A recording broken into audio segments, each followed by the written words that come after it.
মার্কিন যুক্তরাষ্ট্রের মিনিয়াপোলিস শহরে অভিবাসন কর্মকর্তার গুলিতে এক মার্কিন নাগরিক নারী নিহত হওয়ার ঘটনায় দেশজুড়ে তীব্র প্রতিক্রিয়া দেখা দিয়েছে।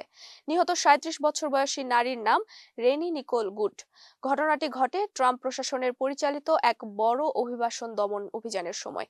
মার্কিন অভিবাসন সংস্থা আইসিইর দাবি, গুড একজন সহিংস দাঙ্গাবাজ ছিলেন এবং তিনি এজেন্টদের গাড়ি চাপা দেওয়ার চেষ্টা করেছিলেন। সে সময় এক কর্মকর্তা আত্মরক্ষার জন্য গুলি চালান বলে দাবি করা হয়।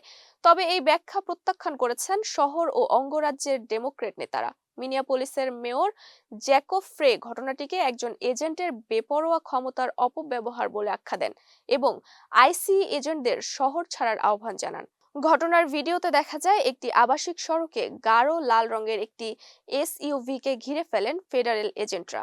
গাড়িটি চলতে শুরু করলে সামনে থাকা এক কর্মকর্তা টানা ৩ রাউন্ড গুলি ছোড়েন।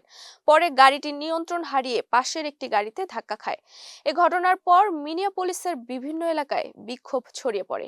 নিহতের স্মরণে অস্থায়ী স্মরণবেদী তৈরি করা হয়, যেখানে ফুল ও মোমবাতি জ্বালিয়ে প্রতিবাদ জানান বাসিন্দারা। যুক্তরাষ্ট্রের অন্য শহরগুলোতেও বিক্ষোভের ডাক দেওয়া হয়েছে। এদিকে homeland security secretary Kristi Noem ও প্রেসিডেন্ট ডোনাল্ড ট্রাম্প আইসি কর্মকর্তার পদক্ষেপকে আত্মরক্ষা হিসেবে সমর্থন করেছেন। তবে মিনেসোটা অঙ্গরাজ্যের গভর্নর টিম ওয়ালস ঘটনার নিরপেক্ষ তদন্তের দাবি জানিয়েছেন।